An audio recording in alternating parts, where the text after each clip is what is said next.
Hi, my name is Riley. On my personal channel, I like to deep dive into topics that I personally have a gripe with or really love, and then taking you into the muck and the deepest levels of what that could possibly be. Today's topic, we're talking doodles. And you may be thinking, are we educating? Are we having a good time? I'm here to tell you, doodles are a bad dog breed to have. You shouldn't have a doodle, and you should look down upon those who do have a doodle. And you may be thinking, this is really coming out of left field. Where's this doodle hate coming from? Like, what happened? Obviously, you can see I own cats, so like I love animals. But the situation is simple. Doodles are a product of backyard breeding. A doodle is not a classified breed in the slightest. It is a type of mutt that has become glamorized. So we're going to talk about why I think they're bad dogs and talk about why you should not own a doodle.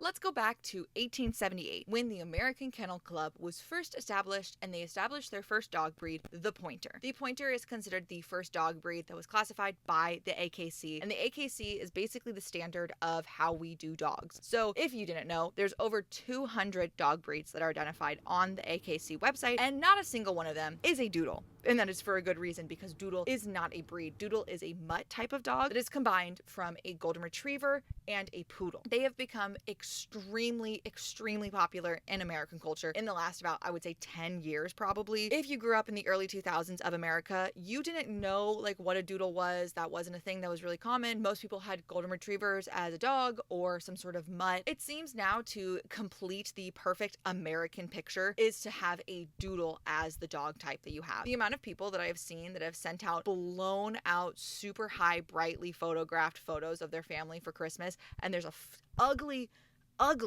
golden doodle just sitting in the middle that looks like a literal human being has sewn on sheep's clothing. This video is going to be a bunch of me hating on doodles. Like, I'm not going to be positive at all about the doodles, okay? I have extreme hate and extreme gripe for the doodles, and you may be thinking, where is this hate coming from? Is it valid? Is it fair? Yes, it is.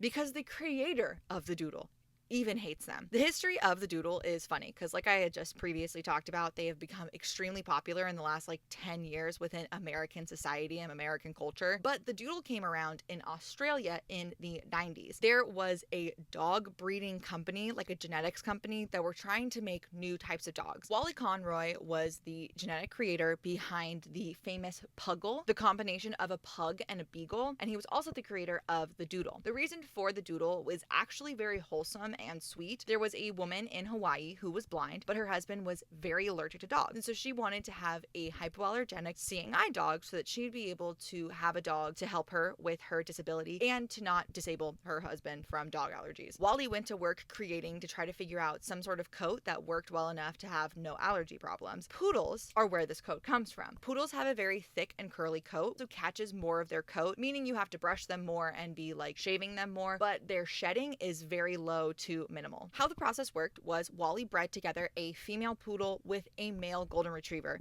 coming out with 2 puppies from the litter. The puppies then grew up, their coats were cut and sent to Hawaii to have her husband sniff them to see if he was allergic to them. He was allergic to one of the coats, but not allergic to the other coat, belonging to Sultan, the dog that was then shipped to Hawaii and became their seeing eye dog for the next 7 years. It was this amazing case of being able to have people with disabilities of blindness be able to have a seeing eye dog even if they were allergic to dogs. Sultan was shipped off and did great, but there was still the other puppy remaining that the husband was allergic to, and they didn't know what to do with this puppy. And after months of it being there, Wally walked in very frustrated to their PR person saying, get rid of this dog, put it on the front page that we have a hypoallergenic puppy ready for sale. And that basically sealed the case for doodles becoming an immensely popular animal. Doodles became a very popular breed in Australia, and slowly, like culture happens, it migrated over into America, and by the 2010s, especially into the late 2010s, like I would say 2015 to 2020, the doodle became one of the most popular dog breeds across America because of this exact reason: hypoallergenic.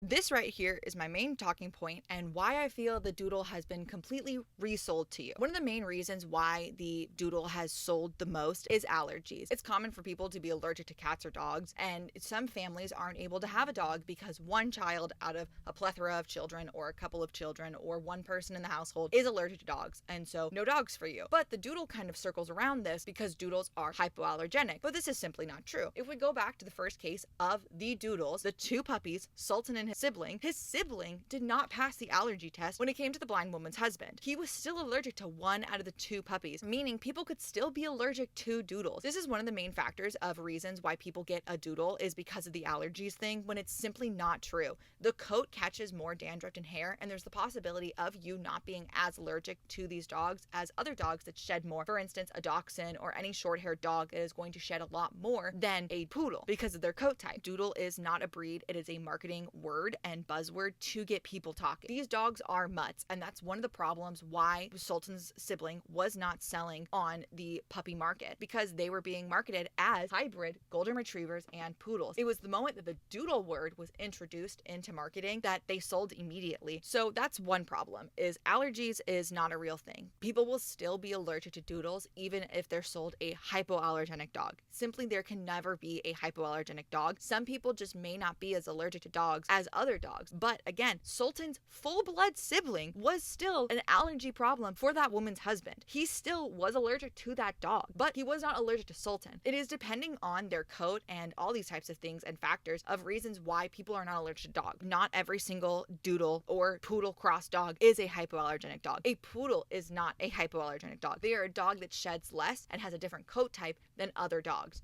Would you believe me if I told you that I went to school for 2 years for animal science? You should, because I did.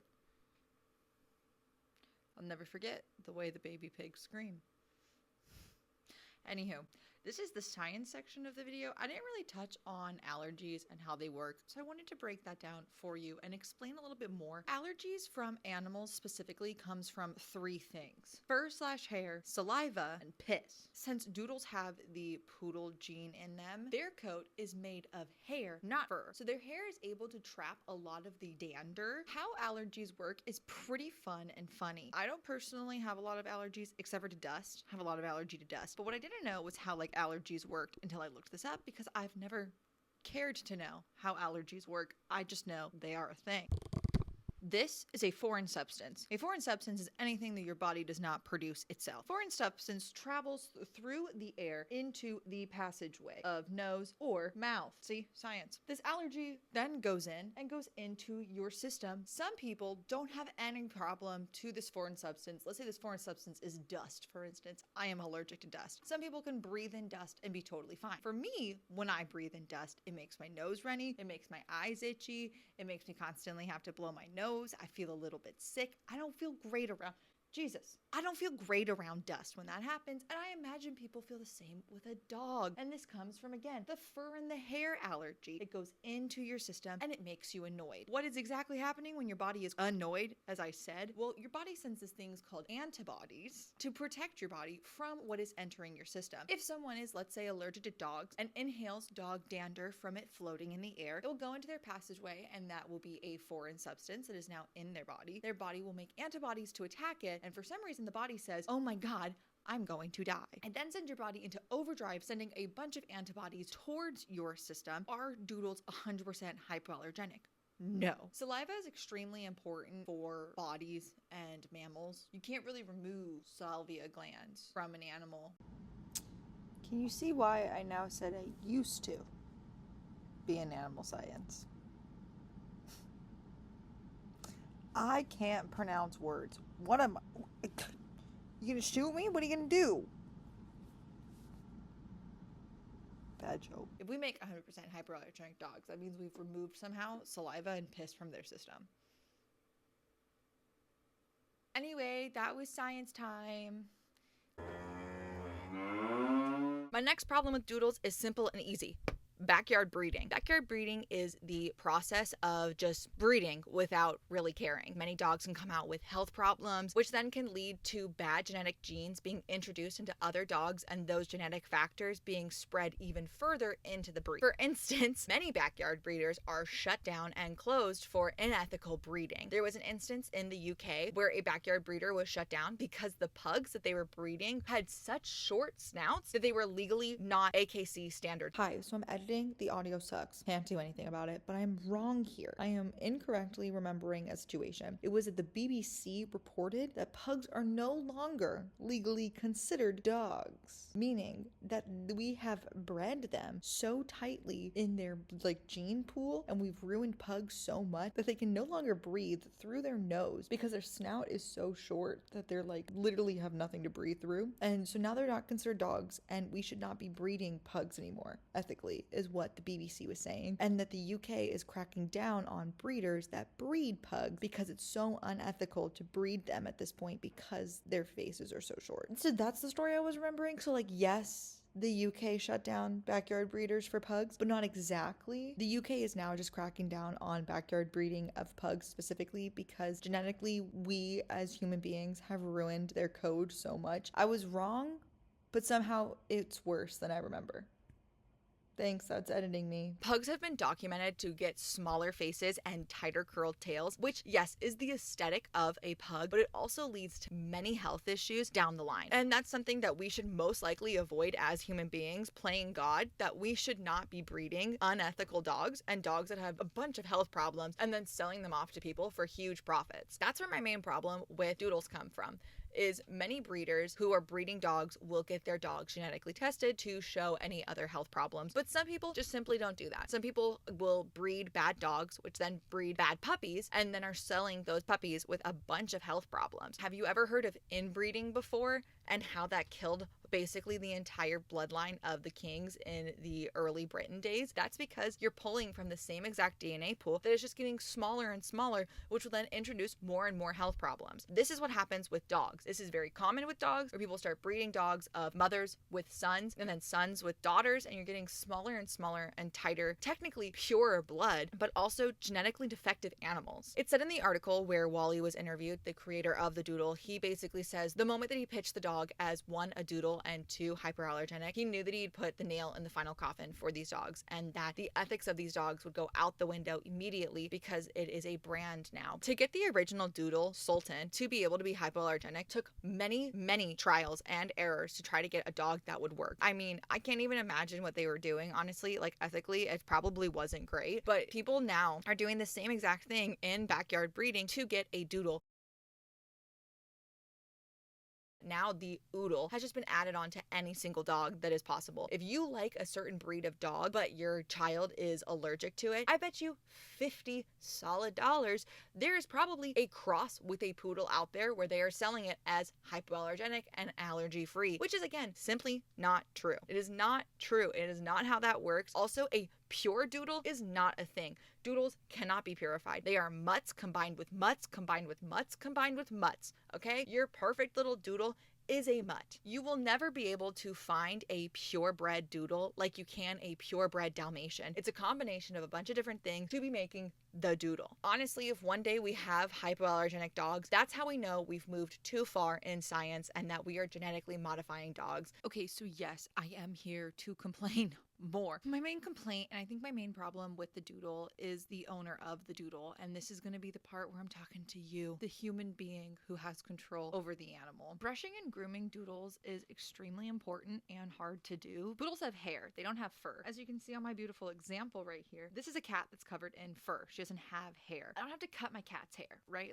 I don't have to take them to the groomers and get their hair cut. I do have to brush their coat and keep it nice and good, but they don't need a haircut. Poodles and doodles need a haircut because if not, their coats just kind of lock up and turn into this weird sheepskin thing where when they get buzzed off, you have to go so close to the skin that one, it irritates the skin itself, but two, puts the dog in a lot of stress and anxiety, which will then, make an animal bite because it's stressed out. And a lot of animals, when they're stressed out, will nip and try to get whatever is next to them away. And so groomers have to deal with nipping. And so there's a huge aspect of grooming when owning doodles that not many people take into consideration. You have to brush them, that you have to keep up their coats, that you have to keep it nice and clean, and you have to actually cut their hair. Now, you may be thinking, since I've been hating so much on doodles, you're like, okay, I shouldn't get a doodle, I should get a purebred poodle. No, purebreds are just as bad as doodles. The whole problem that I have with a doodle and why I think a doodle is so perfectly encapsulates my problem with dogs and breeding in this day and age is that it is a fad, it is a trend. Buying purebred dogs off of Craigslist or getting a purebred dog for free off of Craigslist still isn't a good thing. Getting a purebred dog isn't a good thing. And really,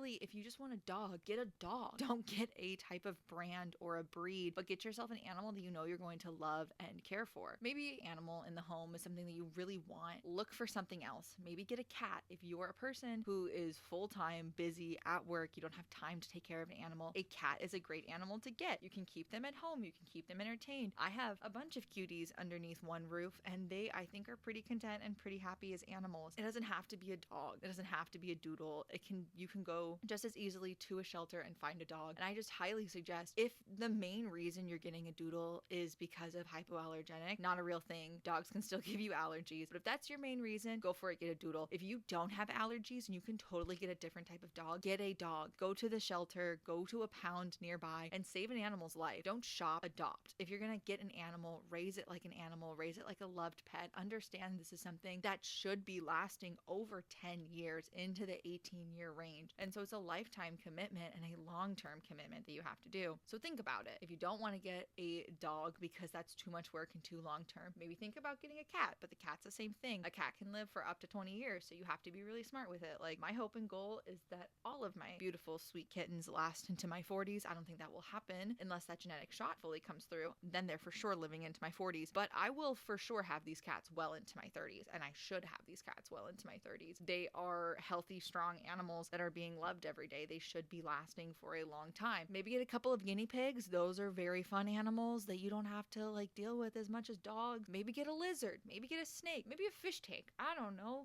you and your lifestyle and what's going on in your life, but maybe a dog isn't a fit and maybe the dog isn't a smartest idea. There's a lot of factors that go into getting a doodle and what a doodle is and what a dog is and what a dog means. A dog and a cat or a fish or anything is an animal that, yes, you do own and control technically, but they are also a life that gets their own choices and things. For instance, my cats run my house. I have 4 different water areas for them. They have 2 different food systems set up. Their litter is taking up about 80% of my bathroom space. They run my life as they should because I decided I wanted to take this life in and I wanted to give it a home. And so why not give it the best home that it can possibly have? That's how you should go into every single pet, I personally think, is how do I extend their life to be better? How do I make their life better? How do I get just everything great for them? If you can't do that with a dog, don't get a dog, but especially not with a doodle because doodles are very high maintenance and high demand dogs. And if you're not ready to be brushing that thing at least every 2 days, at the very, very least, I would say you need to be brushing those animals or taking it to the groomers, taking it for walks, doing all these things. If you can't do that and you can't commit to it, maybe a doodle isn't for you, but maybe a terrier poodle, which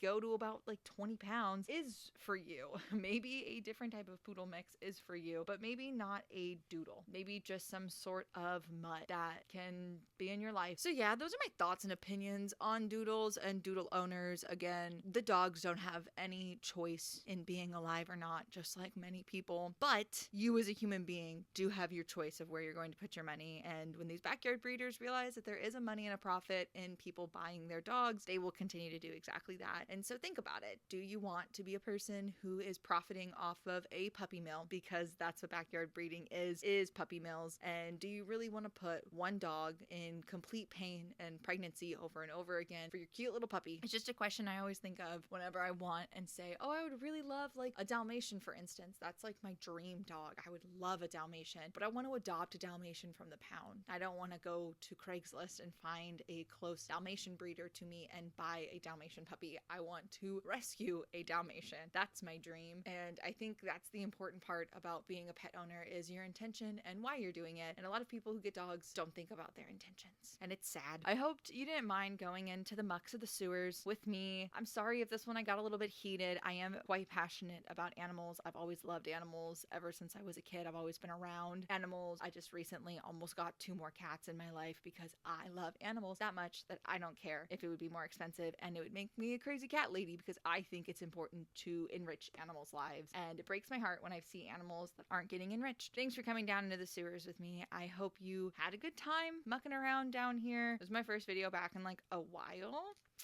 Have kind of been a bit busy and not been focusing on stuff, but I have more weird things coming down the pipeline, hopefully, and into the sewer for all of you. So if you want to see that, stick around. If not, thanks for coming down into the mucks this one time with me.